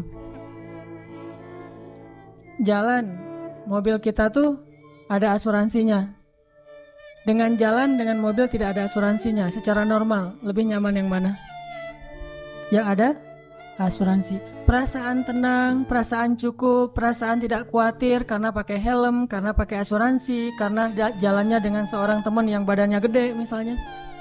Jalan kita kemana gitu ya, ke tempat-tempat umum yang kadang-kadang kita nggak tahu ada orang macam-macam, tapi kita jalannya tuh bareng teman yang dia tuh sebutlah kolonel muda, pakai baju loreng, dia bawa pistol kemana-mana, jalan sama dia. Kita kan agak kebawa-bawa gaya-gaya dikit ya, soalnya ada teman. Begitu dia nggak ada, ciut langsung gitu. Kenapa bisa kayak gitu? Karena merasa tenang, cukup dengan ada orang-orang yang kita anggap bisa melindungi kita, dengan ada hal-hal yang bisa melindungi kita. Apakah kalau kita membaca doa ketika kita meninggalkan rumah, kita ngerasa tenang seperti pakai helm? Kalau belum baca doa, astagfirullah, ternyata saya belum baca doa. Subhanalladzi sakharana hadza. Pas sudah selesai baca doa, udah tenang nih. Nyetirnya tenang nih. Kenapa? Udah baca doa. Nyetirnya tenang. Kenapa? Karena udah tawakal sama Allah. Ninggalin keluarga tenang. Kenapa? Karena udah baca doa. Ya Allah, saya titipkan keluarga saya kepadamu. Engkau sebaik-baik penjaga. Udah pergi tenang. Walaupun kita agak-agak sering dengar berita buruk tentang kondisi di lingkungan kita, tapi begitu kita baca doa jadi tenang. Ala bidzikrillahi tatmainnul qulub. Itulah orang yang menjadikan Allah hasbiyallah. Terus kalau ada masalah diingatkan, tenang aja lah, kita serahin aja sama Allah. Oh iya ya, serahin sama Allah, gampang lah kalau kayak gitu mah. Udah ngelibatin Allah jadi tenang. Itu berarti hasbiyallah. Sehingga kalau ada masalah sedikit, udah serahin aja sama Allah. Ya udah, tenang. Udah ntar Allah yang balas. Oh, sebaik-baik Allah sebaik-baik pembalas, balasannya jauh lebih baik daripada balasan manusia. Tenang. Kenapa bisa merasa tenang? Karena di hatinya itu hasbi Allah, cukup Allah, dan yang lain itu nggak akan pernah memberi kecukupan buat kita kecuali Allah Subhanahu wa taala. Saya beberapa kali pernah misalnya harus pergi malam-malam. Bukan perjalanan saya yang saya khawatirkan, tapi keluarga yang saya tinggalkan. Ini gimana nih keadaan keluarga di lingkungan yang mungkin beberapa tetangga pernah kemalingan misalnya, dan tidak ada laki-laki di rumah, saya pergi. Atau namanya walaupun ada laki-laki juga, namanya perampok mungkin rame-rame, atau habis kejadian, ada rasa khawatir kan? Tapi saya harus pergi malam-malam karena ada acara qiyamul lail atau acara itikaf. Begitu keluar dari rumah, bismillahirrahmanirrahim, la haula wala quwata illa billah, subhanalladzi sakharana hadza, sampai kalimat ya Allah aku engkau anta sahibu fis safar wal khalifatu lil ahl fil ahl. engkau teman dalam perjalanan dan penjaga untuk keluarga yang saya tinggalkan. Itu jangan jadi tenang. Kalau kita merasa dizalimi oleh orang lain, kita berdoa, ya Allah beri saya ganti yang lebih baik. Tenang. Pokoknya kalau udah melibatkan Allah jadi tenang gitu. Ala bidzikrillahi tatmainnul qulub. Itu baru namanya hasbiyallah. Dan Allah bilang, ana inda dhanni 'abdi bi. Aku tergantung prasangka hambaku kepadaku. Kalau kita berprasangka baik kepada Allah, Allah seperti yang kita persangkakan. Apalagi sih yang membuat kita khawatir setelah Allah? Apalagi sih yang membuat kita merasa kekurangan setelah Allah Subhanahu wa taala? Jadi, jadikanlah Allah segalanya dalam hidup kita, cinta kita yang paling sejati dan yang paling besar di dalam hati kita. Allahu Akbar. Kenapa demikian? Kenapa Allah harusnya yang paling kita cintai dalam hidup kita, kemudian Rasulullah SAW, baru yang lain-lain. Yang lain mah yang kesekian lah. Termasuk keluarga kita, termasuk anak kita, termasuk istri dan suami kita, termasuk orang tua kita, harta kita. Itu mah yang kesekian. Nomor 1 Allah dan Rasul. Kenapa? Karena tidak ada yang lebih mencintai kita seperti cinta Allah Subhanahu wa taala kepada hambanya. Dan setelah itu tidak ada yang mencintai kita seperti cintanya Rasulullah SAW kepada umatnya. Tahu gimana cinta Rasulullah kepada kita? Salah satu di antara cinta Rasulullah kepada kita yang gak bisa digantikan oleh siapapun, termasuk oleh orang tua kita. Ayah ibu kita gak bisa mencintai kita seperti cinta Rasulullah. Pasangan kita yang katanya sehidup semati gak bisa mencintai kita seperti cintanya Rasulullah. Gimana cintanya Rasulullah? Nanti di padang mahsyar Allah Subhanahu wa taala berfirman, yauma yafirrul mar'u min akhihi wa ummihi wa abihi wa sahibatihi wa banihi likulli imri'in minhum yawma idzin sya'nun yughni. Hari ketika seorang ayah lari dari anaknya, seorang suami lari dari istrinya, istri lari dari suaminya, anak lari dari orang tuanya, pasangan lari dari pasangannya, sahabat lari dari sahabatnya. Likulli imri'in yauma idzin, pada hari itu semua orang sya'nun yughni, sibuk ngurus diri sendiri, kecuali satu orang. Semua orang, Nabi Adam, Nabi Nuh, Nabi semua anbiya dan semua manusia pada hari itu yauma idzin sya'nun yughni. Likulli imri'in minhum yawma idzin sya'nun yughni. Semuanya sibuk dengan diri sendiri. Udah lupa tuh, kita dikuburin satu liang lahat dengan pasangan sejati kita, tapi pas kita bangkit kita nggak akan lihat ke sebelah kanan kiri kita. Dia juga nggak usah kegeeran, dia juga akan ngelihat kita kok. Saya nggak akan lihat dia, tapi dia pasti ngelihat saya nih. Nggak usah GR. Di hari akhirat itu nggak perlu GR, karena dia juga nggak bakalan lihat, nggak akan ingat sama kita tuh. Kita lihat, misalnya kita manggil dia panggilan kesayangan kita, Beb, say gitu ya, say, gini panggil dia pergi aja tuh. Kenapa nih orang pergi? Jangan-jangan dia udah lupa ingatannya, belum balik, soalnya udah kelamaan tidur di dalam kubur gitu misalnya. Nah, likulli imri'in yauma idzin sya'nun yughni. Nggak peduli, dia ngelihat kita.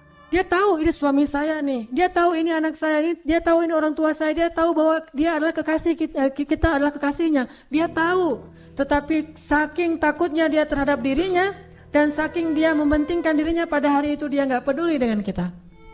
Bahkan na'udzubillah, kalau kekasihnya di sebelah diseret oleh malaikat, dia nggak akan nolong kita dia mah. Dia yang penting selamat. Saya udah selamat. Kekasihnya ya terserah. Nanti kalau dia udah beres, baru nanti dia itu juga. Gak semua orang bisa seperti itu. Tapi Rasulullah satu-satunya orang yang pada hari itu yang sangat sibuk mondar-mandir, sibuknya luar biasa. Cuma satu orang, Muhammad SAW. Itu sibuk banget. Gimana sibuknya Rasulullah? Ketika lagi di padang mahsyar, Rasulullah langsung mencari mana umatku. Dia cari, siapa kamu? Umat Muhammad. Sini. Siapa kamu? Umat Muhammad. Ngumpulin semuanya umatnya. Kemudian Nabi sujud kepada Allah dengan sujud yang sangat lama. Sampai Allah mengatakan, ya Muhammad, bangkitlah dari sujudmu. Sal tu'tah, minta akan saya beri. Bangkit dari sujudmu. Ya Allah, saya tidak akan bangkit dari sujud saya sebelum saya mendapatkan apa yang engkau janjikan. Wahai Muhammad, minta. Ya Allah, berikan saya kesempatan untuk memberi minum kepada umat-umat saya. Mereka kehausan ya Allah, kasihan mereka di bawah terik matahari. Akhirnya Allah mengatakan, ya Muhammad, ini telaga Al-Kautsar, beri minum kepada umatmu. Panggil, wahai umatku, umatku, umatku. Sampai Rasulullah ditanya oleh Fatimah, ya ayah, nanti di padang mahsyar, kalau saya pengen ketemu ayah, ketemu di mana? Wahai Fatimah, sesungguhnya aku ada di telaga Kautsar dan memberi minum kepada setiap umatku. Datanglah ke telaga Kautsar. Rasulullah padahal dijamin masuk surga, surganya Firdaus. Ngapain tuh capek-capek ngurus kita, pergi aja ke surga Firdaus menikmati hidup. Tapi beliau gak rela, ditampakkan ke hadapan beliau, ini Firdaus, ini surgamu wahai Muhammad. Nabi Muhammad gak akan tersenyum sedikit pun. Beliau nanya, umatku di mana ya Allah? Ini Firdaus, umatku di mana ya Allah? Mereka di padang mahsyar, langsung balik lagi keluar dari surga coba. Keluar dari surga cari, terus memberikan minum satu persatu. Bahagia banget ketemu umatnya tuh kayak ketemu kekasih lama, kasih minum. Kasih minum. Setelah minum satu teguk kita gak akan haus lagi selama-lamanya. Ketika seorang ayah, ibu, kekasih meninggalkan kita, Rasulullah mencari kita. Di mana fulan? Di mana fulan? Honda Spasi motor. Honda Space motor D4541 harap dipindahkan. D811NN juk putih di depan pintu gerbang, segera dipindahkan. Oh, cek. Tadi sampai di mana? Sampai spasi. Coba aja nih. Apa? Oh ya, sampai telaga Kautsar. Rasulullah SAW ya. Jadi ketika semua orang ngelupain kita, dan gak salah mereka ngelupain kita karena kita juga ngelupain mereka. Jadi jangan ke istri ya ngomongnya, Mama, Papa gak akan cinta-cinta banget sama Mama. Kenapa Papa? Nanti Mama pasti akan ngelupain Papa. Enggak kok Pak, gak akan lupa. Lupa? Kapan Pak? Nanti di akhirat. Oh iya, Papa juga gitu kan? Ya sih.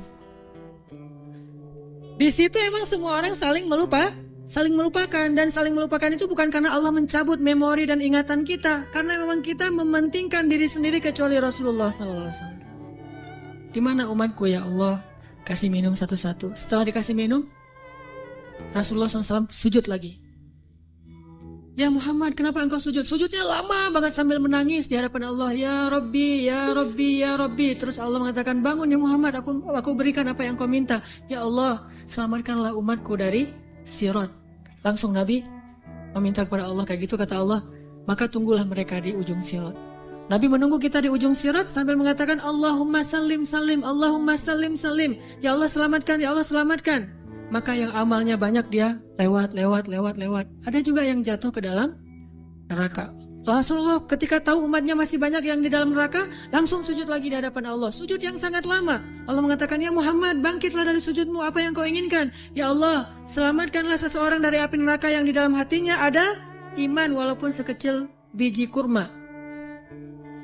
Akhirnya kata Allah, selamatkan mereka yang ada iman sekecil biji kurma di dalam neraka. Nabi langsung pergi ke pintu neraka, mencari umatnya. Wahai malaikat, cari umat saya yang ada iman sekecil biji kurma dan selamatkan mereka. Dikeluarin. Ketika ketemu dengan Rasulullah, mereka dalam keadaan habis disiksa luar biasa. Wajah mereka, tubuh mereka rusak parah. Rasulullah melihat mereka dengan air mata, kasihan, memeluk mereka, dipersilakan masuk ke surga.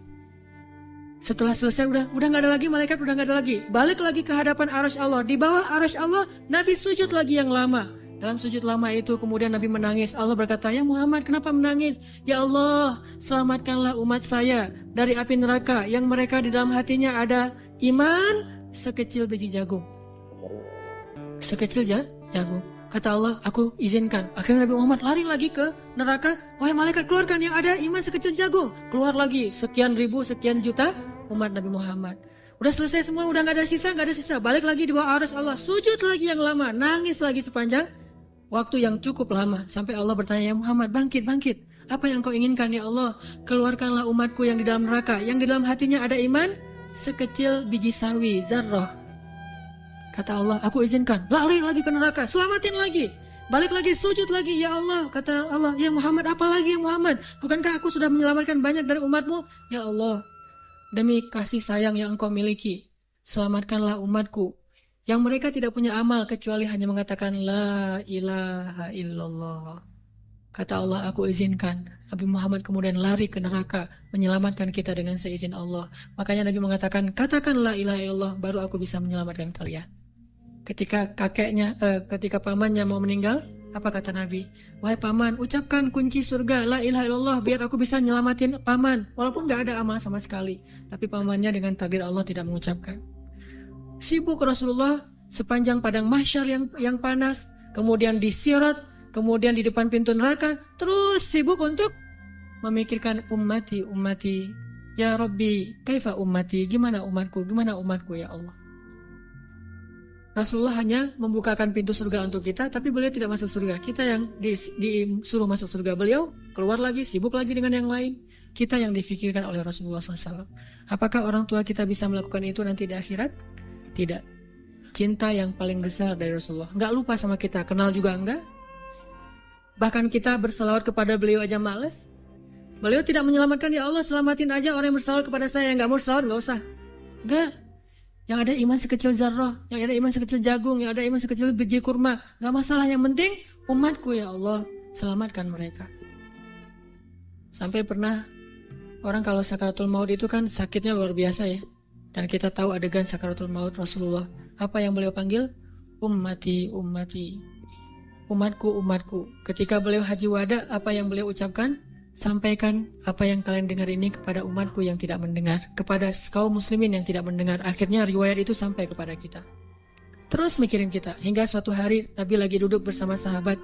Nabi bilang gini, wahai para sahabat, tahukah kalian siapa manusia yang paling dicintai oleh Allah dan aku juga mencintainya? Kata para sahabat, para nabi ya Rasul. Kata Rasul, kalau para nabi wajar dicintai oleh Allah, mereka itu adalah utusan-utusan Allah. Mereka dapat wahyu dari Allah. Mereka langsung berbicara dengan Allah seperti Musa, wajar dicintai oleh Allah. Tapi bukan itu maksud saya. Oh, kalau gitu para sahabat-sahabat Nabi seperti kami ya Rasul. Kalau kalian bertemu dengan aku, wajar jika Allah mencintai kalian. Wajar jika aku mencintai kalian karena kalian bertemu dengan aku. Dan kalian menjadi orang-orang yang langsung melihat mukjizatku. Tapi ada yang lebih dicintai oleh Allah daripada kalian. Siapa ya Rasulullah? Mereka adalah umatku yang datang setelah kalian. Mereka tidak pernah melihat aku, tetapi mereka beriman kepadaku dan mencintaiku, mengikuti sunnahku. Aku rindu kepada mereka. Kalian adalah sahabat-sahabatku, tapi mereka adalah keluargaku, kata Rasulullah SAW. Kita ini dianggap keluarga Rasul, Ahlul Bait loh. Bukan kita yang ngaku-ngaku Rasulullah keluarga kita. Itu mah wajar banget. Orang kita orang biasa, Rasulullah orang luar biasa. Tapi Rasulullah ngaku kita sebagai keluarganya. Padahal Rasulullah tahu nggak semua dari kita itu setia kepada beliau. Yang marah ketika nama beliau dicoreng. Yang marah ketika tentang beliau itu diselewengkan. Yang marah ketika beliau dihina. Nggak semua dari kita punya kesetiaan yang besar kepada beliau. Tapi beliau menganggap kita keluarganya. Beliau rela menghabiskan hidupnya dalam kesusahan demi supaya hidayah ini sampai kepada kita. Siapa sih yang mau susah payah untuk kita kalau bukan karena mencintai kita? Siang malam hartanya habis, dihina, dicela, diusir dari kampung halamannya. Apa yang beliau harapkan? Supaya hidayah ini sampai kepada seluruh manusia. Itu yang paling beliau harapkan. Sampai pernah Rasulullah lagi duduk lewat seorang orang Bani Israel lagi menggotong jenazah gitu. Rasulullah nangis. Lalu para sahabat bertanya, ya Rasulullah, kenapa engkau menangis? Kan yang meninggal itu bukan muslim tapi Bani Israel. Kata Rasulullah, saya menangis karena saya belum sempat mendakwahi dia sehingga dia mati dalam keadaan kufur. Saking cintanya Rasulullah kepada umatnya. Dan bahkan dengan seizin Allah, Rasulullah SAW sering berdoa untuk kita. Di antara doa-doa yang sering beliau ucapkan di malam hari ketika beliau tahajud. Beliau kalau tahajud itu bukan ngedoain diri sendiri, Allah masukkan saya ke surga. Bukan. Justru itu Allah menjaminkan itu kepada beliau karena beliau sering mendoakan kita. Ya Allah umatku di Palestina, ya Allah umatku di Syam, ya Allah umatku di Yaman dan yang mengikuti arah Yaman dan seterusnya sampai ke kita. Semuanya didoakan di dalam solat malamnya Rasulullah SAW. Sehingga akhirnya hidayah ini sampai kepada kita. Ini baru Rasulullah, belum lagi cinta Allah kepada kita.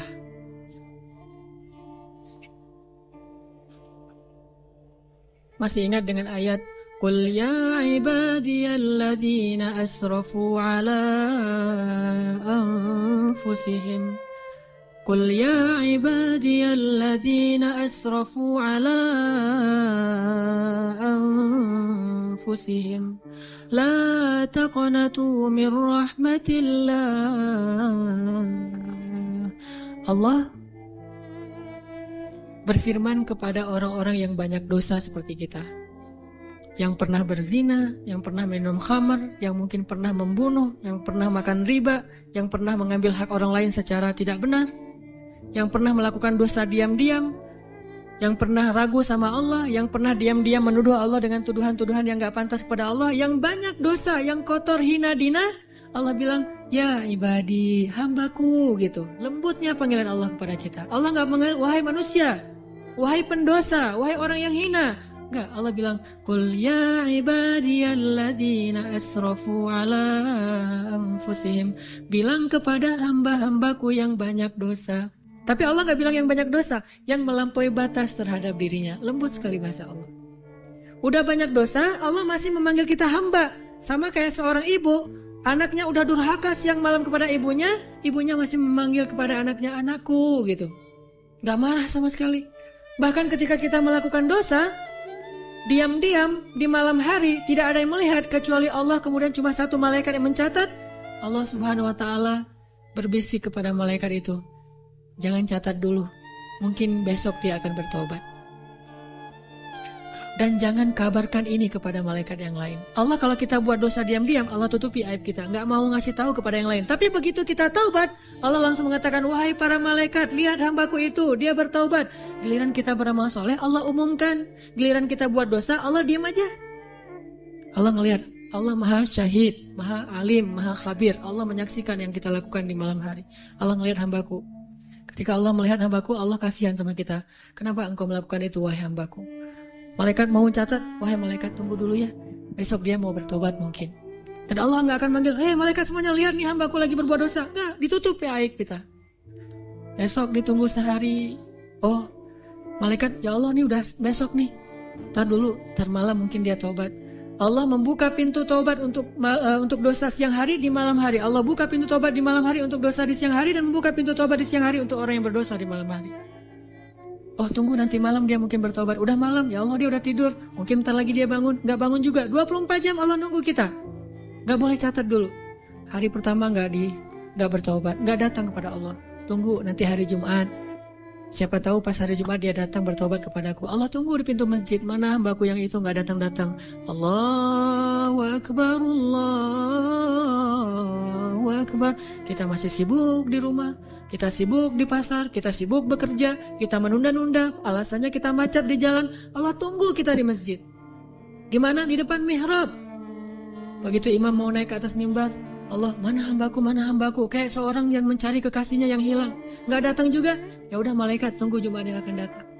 Ya Allah, ini udah berapa puluh Jumat, tunggu Ramadan. Ya ayyuhalladzina amanu kutiba alaikumusiyam. Allah tunggu di langit dunia. Ini Ramadan, mudah-mudahan hambaku datang. Gak datang juga, Allah tunggu, oh siapa tahu nanti dia akan datang kalau nanti dia sudah menikah. Udah nikah belum datang juga, ya udah deh, wahai malaikat, kasihan nanti daripada hambaku gak sadar, kasih dia sedikit masalah. Allah kasih masalah buat kita karena Allah pengen banget ngampunin dosa-dosa kita. Allah ngasih kita musibah karena Allah pengen banget ngelihat kita datang menangis, lalu Allah Subhanahu wa Ta'ala akan menyambut kita dengan kasih sayangnya. Halumu ilayya ya abdi, datang ke sini wahai hamba-hambaku, kasih masalah dikit.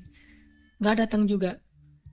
Terus kata Allah, malaikat jangan catat dulu. Kenapa ya Allah? Siapa tahu nanti di akhir hayatnya dia balik kepadaku. Tunggu sama Allah tuh. Begitu kita sakit menjelang kematian kita, baru Allah ternyata ngelihat kita kayaknya nih udah ada perubahan, tiba-tiba kita datang kepada Allah menyesal, ya Allah saya banyak dosa, ini bentar lagi malaikat mau cabut nyawa kita. Tuh kan hambaku ini bertobat, sini hambaku, langsung diselamatin, langsung seolah-olah didekap, dipeluk oleh Allah. Dan malaikat yang mencatat tadi tidak jadi mencatat. Kata Allah, lihat wahai malaikat, hambaku ini bertobat. Jangan catat keburukan dia. Wahai seluruh malaikat, lihat hambaku ini sudah bertobat. Allah umumkan. Lalu Allah mendekap kita dengan kasih sayangnya. Allah mengampuni seluruh dosa-dosa kita. La ubali, kata Allah. Wahai hamba-hambaku, jika kalian datang kepadaku meminta ampun, padahal kalian memiliki dosa sebanyak langit dan bumi, akan aku ampunkan dosa kalian semuanya. Wala ubali, dan aku tidak peduli sebanyak apa dosa itu. Kalian datang kepada aku meminta ampun, walaupun kalian sekian puluh tahun berdosa kepadaku, aku ampuni. La ubali, aku tidak peduli berapa lama kalian berdosa kepadaku. Sejenak saja kalian bertobat, aku ampuni. Kurang apa coba? Dan bukan hanya menunggu. Ketika kita jauh dari Allah, kita nggak ingat sama Allah, kita kadang-kadang berkhianat kepada Allah, kita mengabaikan Allah Subhanahu Wa Taala. Sepanjang Allah menunggu, Allah juga terus membimbing kita. Kalau kita salah jalan, Allah kasih petunjuk. Dapat petunjuk nih, gimana petunjuknya? Gak sengaja tiba-tiba kita dapat nasihat dari orang soleh. Gak sengaja mendengar suatu ceramah yang kita banget. Nih penceramahnya kayak kenal saya nih. Kenapa bisa gitu? Allah yang buat demikian. Allah kasih kita jalan. Jadi ibaratnya ada orang yang sering kita sakitin, kita ledekin, kita hina, kita khianatin, kita sakitin. Tapi ketika kita salah jalan, dia bilang, nggak kesini jalannya, yang itu yang benar tuh, yang benar ini mas sesat, bahaya nih, kamu nanti bisa celaka. Masih nolongin kita kalau kita tersesat. Allah Subhanahu Wa Taala masih melindungi kita dari kecelakaan. Kalau bukan karena Allah sabar banget menunggu kita bertaubat, pasti Allah sudah melaknat dan membinasakan kita sejak awal kita berbuat dosa. Tidakkah Allah cukup buat kita? Nikmat yang kita rasakan siang dan malam padahal kita nggak sholat. Coba, harusnya kalau nggak sholat itu langsung dibinasain ya. Tapi kita nggak sholat, Allah kasih nikmat. Jangan berpikir sekolah yang membuat kita sekarang itu bisa mengenal hak dan batil. Karena banyak orang yang sekolah tetapi tidak bisa membedakan hak dan batil. Jangan berpikir orang lain yang menyadarkan kita. Sesungguhnya Allah lah yang menyadarkan kita sehingga dengan cara Allah akhirnya kita berubah 100%. Dari dulunya nggak bisa ngaji sama sekali, sekarang bisa belajar ngaji dan bahkan udah bisa ngaji.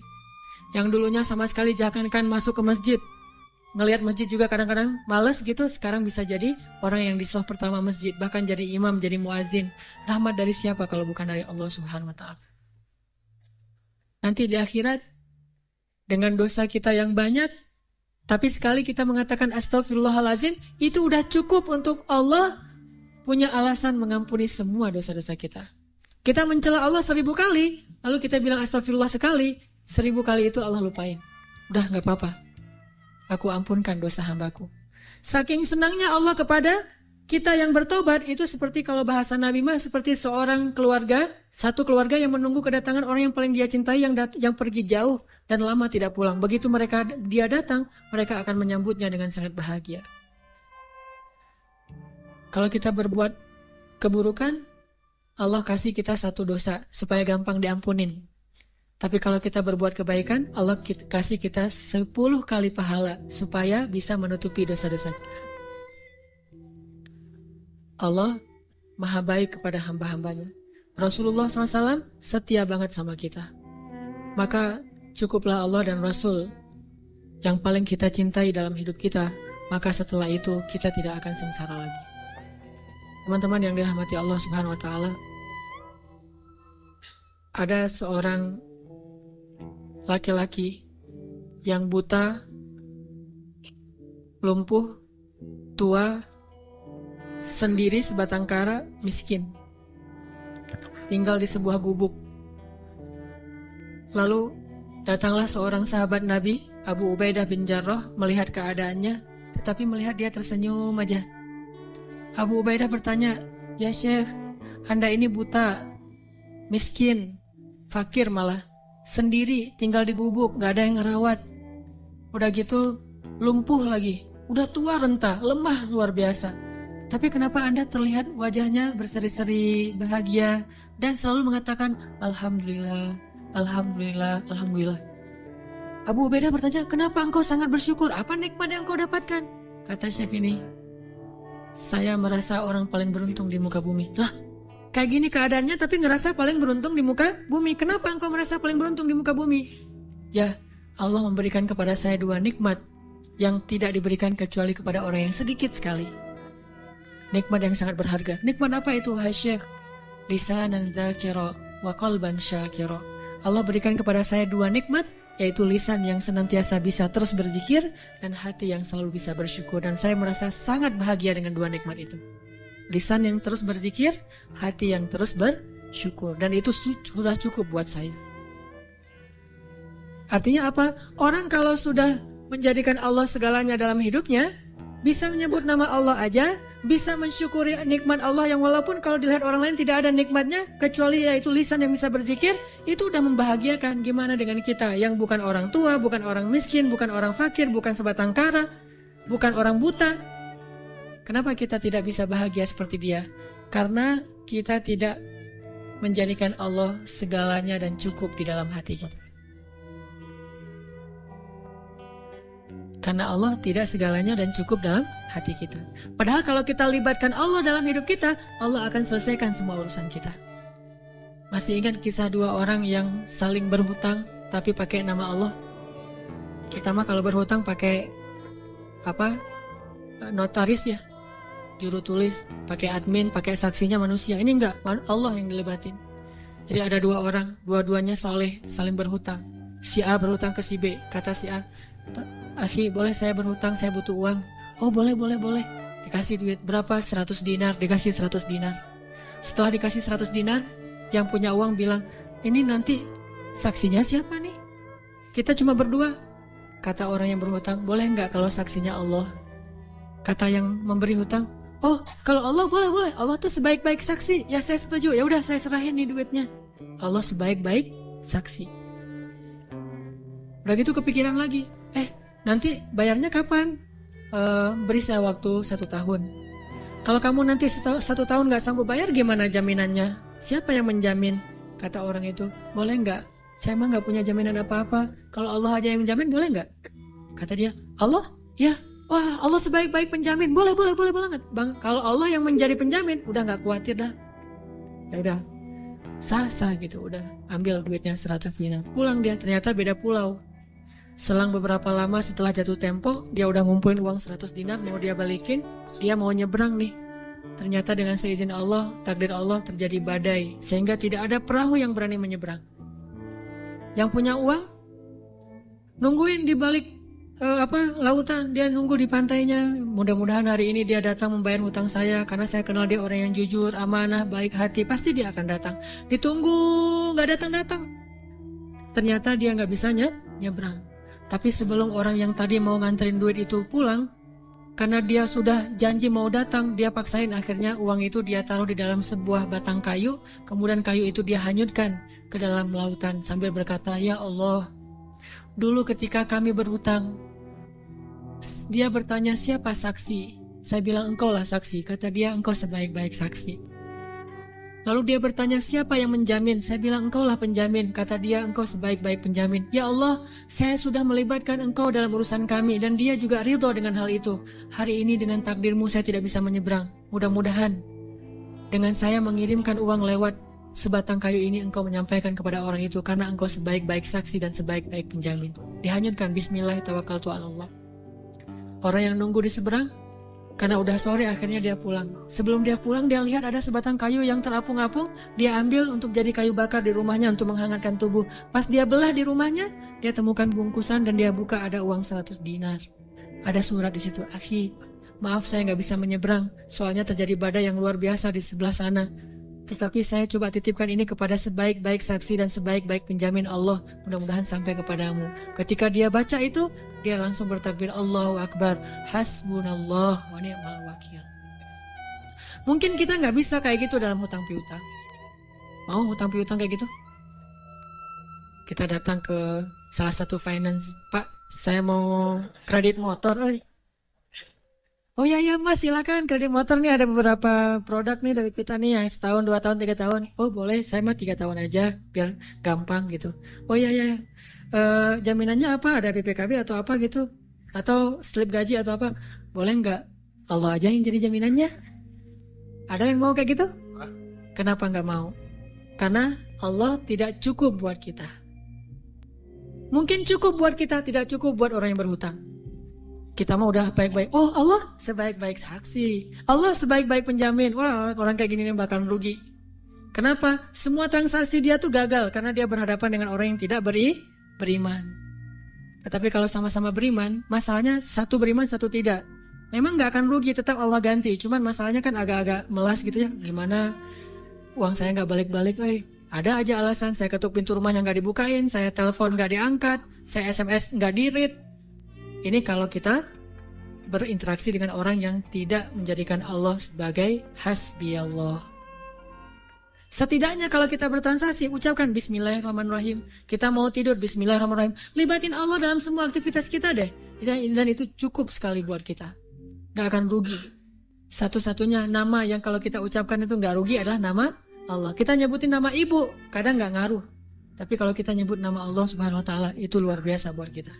Bahkan orang yang ahli maksiat pun kalau nyebut nama Allah, Allah selamatkan. Sedikit aja kita nyebut nama Allah, Allah udah langsung mengubah takdir untuk kita.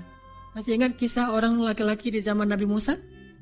Nabi Musa tanya kepada Allah, ya Allah, siapakah orang yang paling rendah nilainya di matamu di antara umatku? Kata Allah, itu laki-laki yang kalau sholat paling belakang. Cari sama Nabi Musa, oh itu yang masbuk permanen. Jadi istiqomah banget untuk masbuk.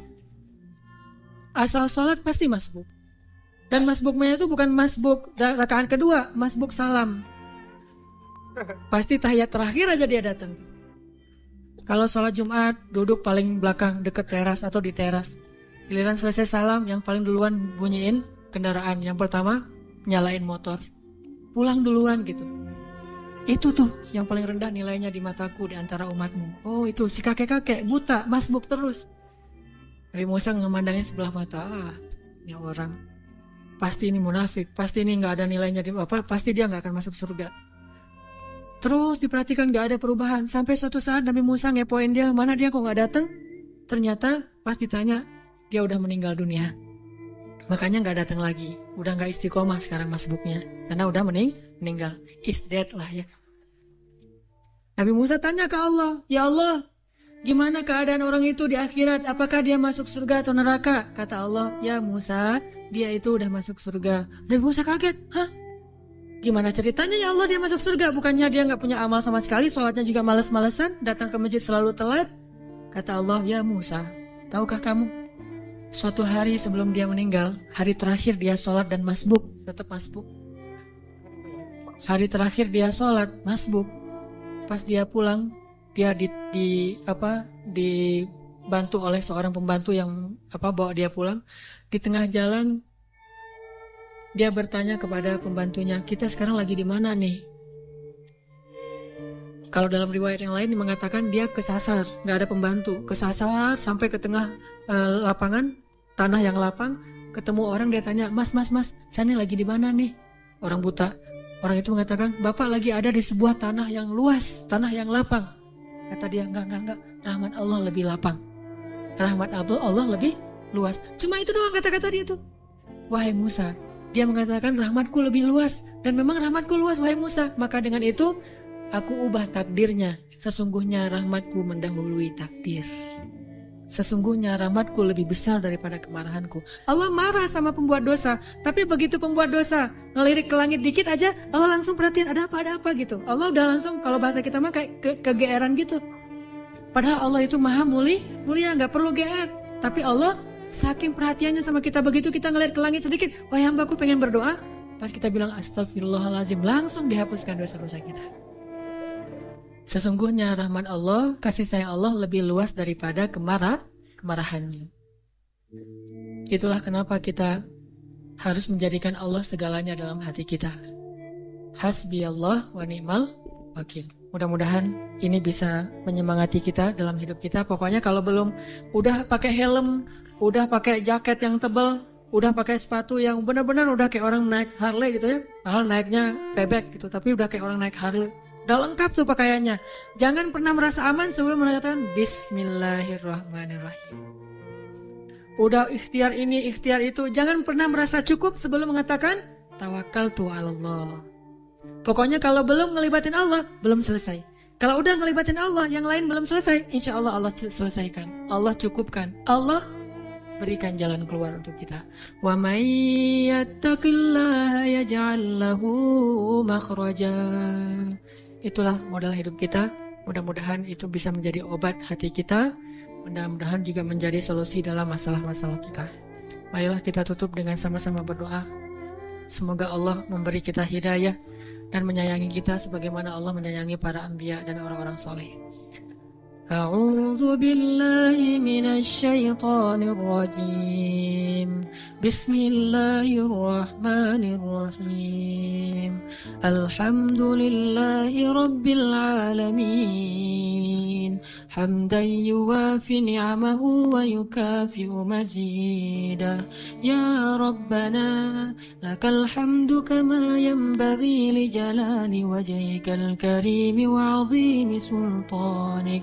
Allahumma salli wa sallim wa barik ala sayyidina Muhammad wa ala alihi wa sahbihi ajma'in. Radina billahi rabba, radina billahi rabba, radina billahi rabba, wa bil islami dina, wa bi Muhammadin nabiyyan wa rasulah. Ya Allah, ya Tuhan kami, ya Allah yang maha lembut, ya Allah yang maha baik, ya Allah yang maha pengasih, ya Allah yang maha penyayang, ya Allah yang maha memiliki segala cinta dan kasih sayang yang tidak terbatas. Ya Allah, Engkaulah yang memberi kami rezeki sepanjang hidup kami. Engkaulah yang memelihara kami. Engkaulah yang mengurus kami siang dan malam. Ketika kami tidur, Engkau berikan kepada kami ketenangan. Ketika kami bangkit dari tidur kami, Engkau memberikan kepada kami rezeki dan karunia anugerah yang tidak terhitung jumlahnya, ya Allah. Ya Arhamar Rahimin.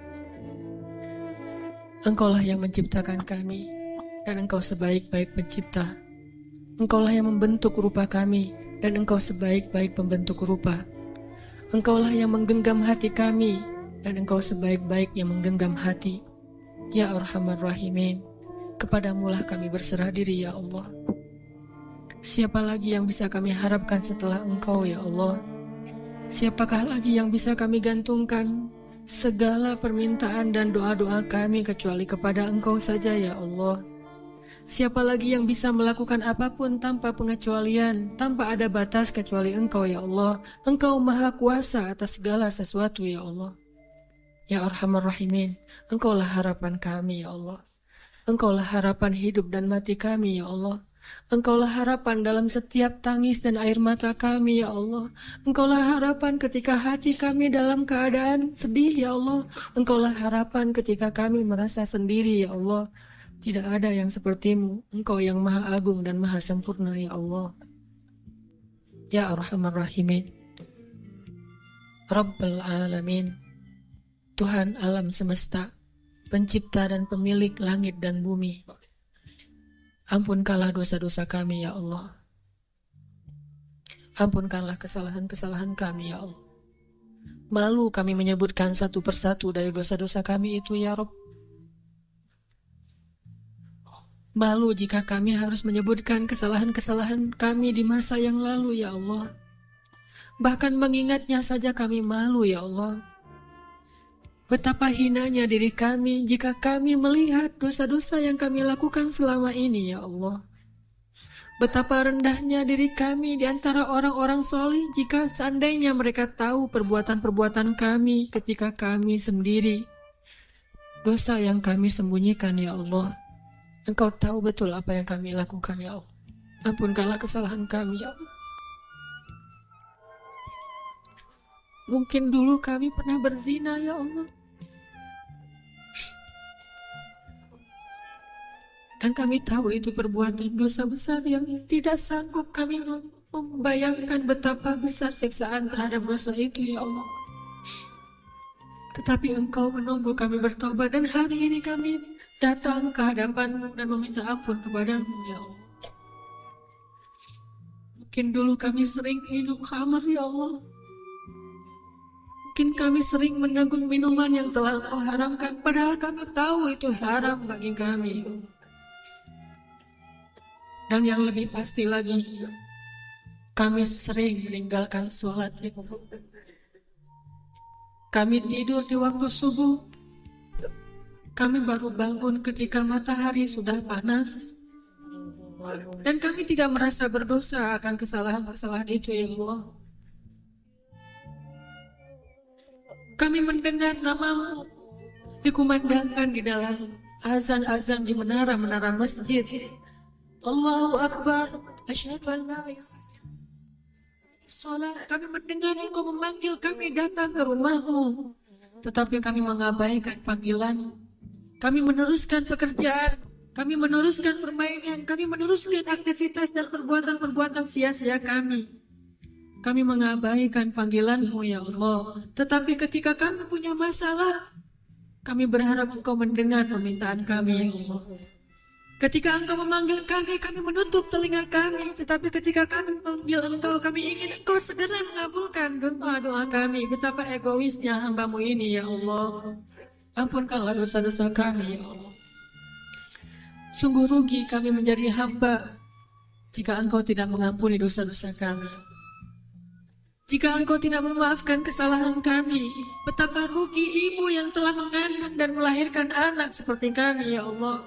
Jangan biarkan setiap tetes keringat ayah kami sia-sia karena dosa-dosa yang belum Engkau ampunkan untuk kami, ya Allah.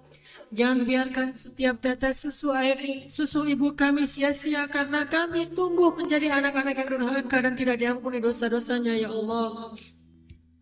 Ampunkanlah dosa-dosa kami, ya Allah. Sungguh kami masih merasakan dampak dari dosa itu di dalam hati kami sekarang ini, ya Allah. Kami tahu hanya dosalah yang membuat hati kami menjadi keras. Dosalah yang membuat kami tidak khusyuk di dalam sholat. Dosalah yang membuat kami tidak menangis ketika membaca ayat-ayat-Mu. Dan sampai hari ini kami masih merasakan kerasnya hati kami karena dosa-dosa kami di masa lalu, ya Allah. Kami tahu Umar bisa menangis ketika membaca ayat-ayat-Mu, tetapi kami belum bisa menangis sepertinya, ya Allah. Pasti karena dosa yang belum Engkau ampuni, ya Allah. Kenapa, ya Allah? Apakah kami masih banyak kesalahan dalam beramal sehingga tidak layak diampuni? Maafkanlah amal-amal kami yang kurang itu, ya Allah. Banyak orang yang bisa sholat malam dan khusyuk di dalam sholatnya. Tidak mungkin kami tidak mampu bangun malam hari padahal kami sehat, kecuali dihalangi oleh dosa-dosa kami sendiri, ya Allah. Ampunkanlah dosa-dosa kami, ya Allah. Kami sadar sampai hari ini masih banyak dosa, dan buktinya kami belum bisa maksimal dalam mengingat-Mu, ya Allah. Hati kami belum wajilat ketika mendengar nama-Mu, ya Allah. Pasti itu penyebabnya adalah dosa, ya Allah. Kami sadar dan yakin masih banyak dosa, karena hati kami masih senantiasa dalam keadaan sedih, khawatir, dan tidak pernah bisa bersyukur, ya Allah. Kami sering mengeluh, kami merasa tidak bahagia, kami merasa selalu ada kurang dalam hidup kami. Kenapa? Karena kami banyak dosa, ya Allah. Yang menjadikan hati seseorang tidak bahagia hanyalah dosa, dan kami masih merasakan itu, ya Allah. Pasti masih ada dosa yang belum Engkau ampuni. Apakah karena ada orang yang masih sakit hati kepada kami, ya Allah? Ajarkan kami bagaimana meminta maaf kepada orang itu, ya Allah. Ampunkan dosa-dosa kami, ya Allah. Ya Arhamar Rahimin. Sebagai seorang suami, pasti kami sering membuat istri kami menangis karena kezaliman kami, ya Allah. Apa yang harus kami lakukan agar istri kami bahagia, ya Allah? Ajarkan kami dan jangan biarkan kami terus-menerus setiap hari menambah dosa karena zalim kepada pasangan kami, ya Allah. Sebagai anak, kami yakin orang tua kami sering menangis karena kami, ya Allah.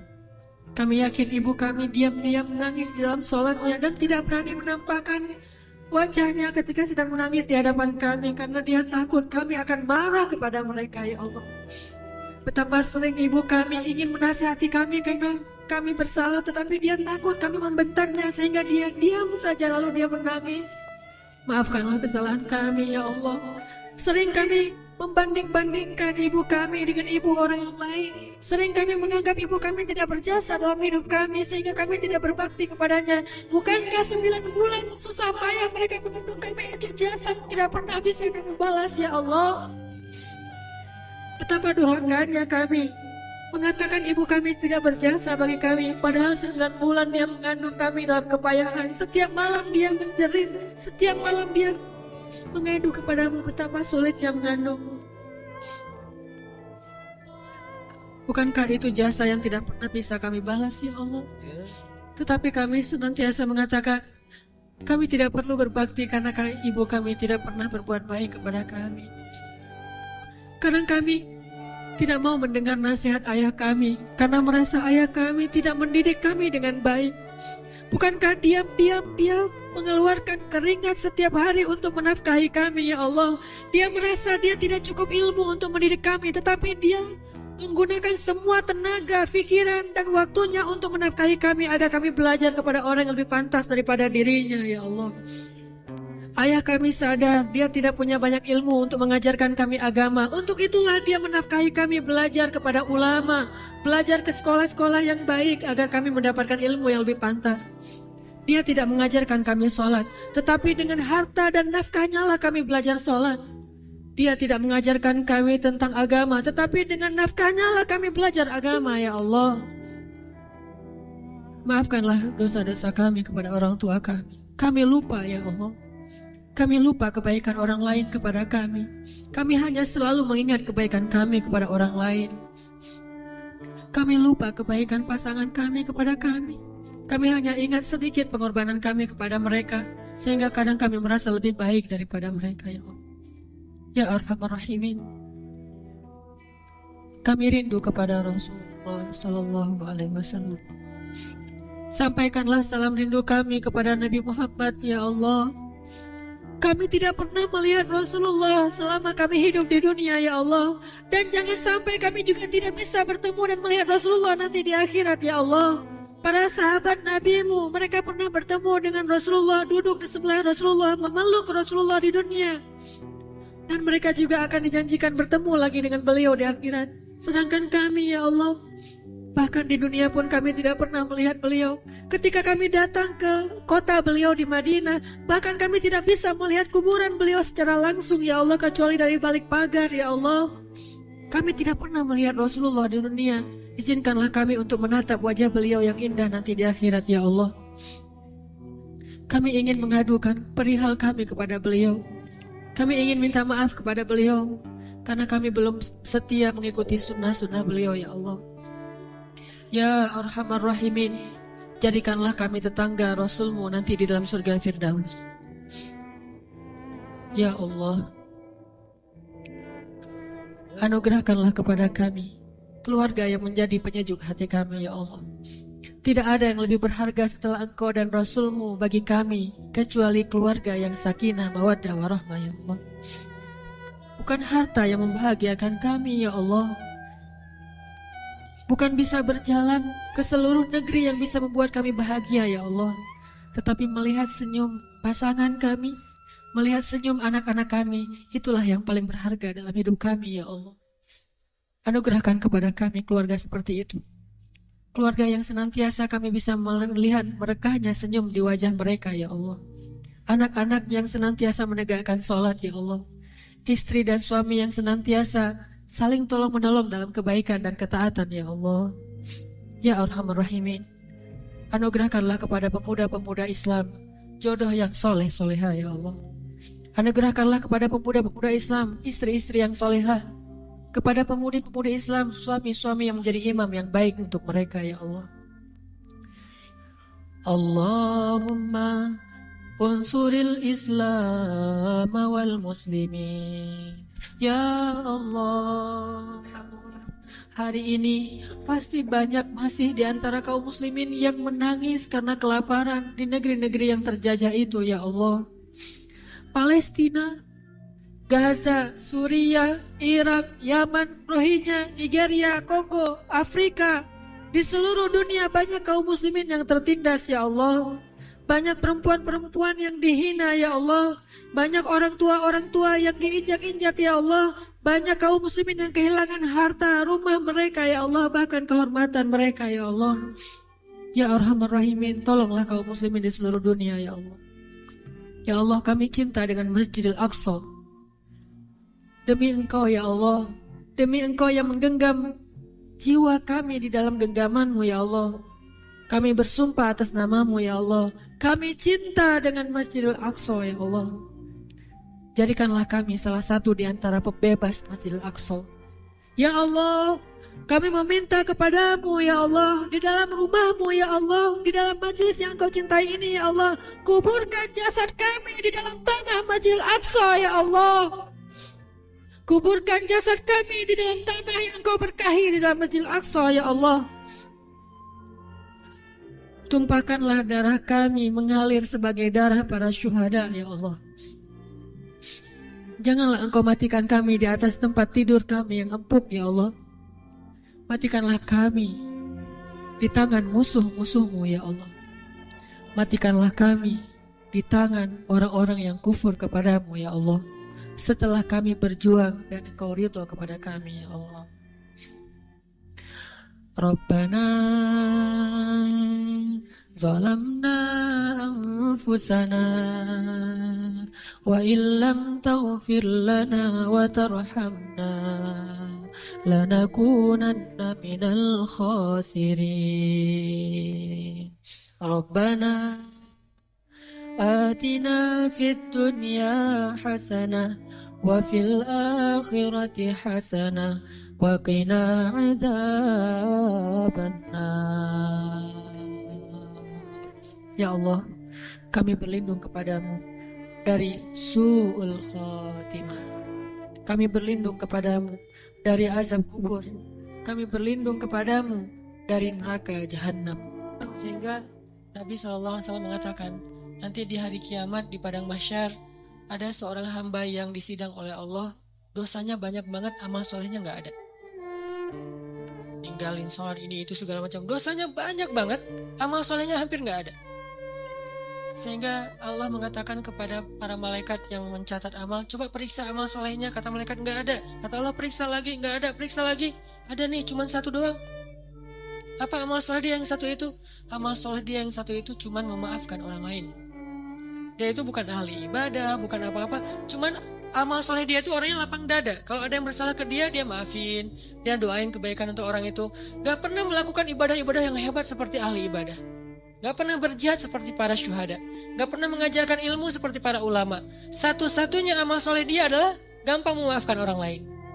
Sehingga kata Allah kepada para malaikat, masukkanlah dia ke ke surga.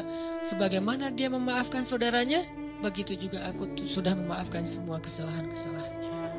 Ini kan modal banget nih. Makanya disebutkan al-jaza min jinsil amal. Balasan itu sesuai dengan jenis amal. Kalau kita maafin orang lain, Allah maafin kita. Kalau kita sulit banget memaafkan kesalahan orang lain, Allah juga akan mempersulit memaafkan kita. Jadi dosa kita tuh lama diampuni. Gara-gara apa? Kita juga lama memaafkan kesalahan orang lain.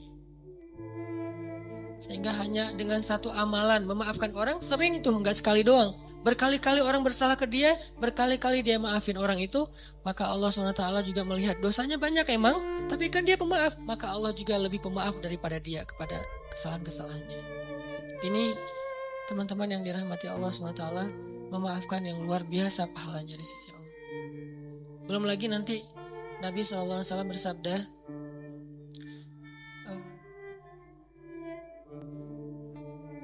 tidak akan sempurna iman seseorang.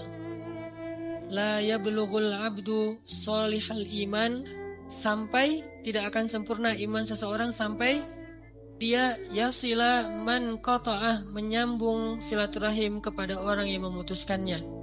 Wa yu'ti man haramah, dan memberi kepada orang yang tidak pernah mau memberi untuknya. Jadi nolongin orang yang gak mau nolongin dia. Wa yuhsinu ila man asa'ah ilaih, dan dia berbuat baik kepada orang yang udah menyakitinya. Wa yaghfiru liman syatamah, dan memaafkan orang yang menghinanya. Jadi nggak akan sempurna iman seseorang sampai dia menyambung silaturahim dengan orang yang memutuskan dia. Kemudian apa lagi? memberikan bantuan kepada orang yang tidak pernah membantu dia. Jadi dulu ketika dia minta bantuan, orang itu nutup pintu rumahnya, gak mau bantu sama sekali. Sekarang begitu orang itu butuh bantuan, dia membantunya. Ini artinya membalas satu keburukan dengan kebaikan. Itulah puncak dari keimanan seseorang hamba. Membalas keburukan dengan kebaikan. Itulah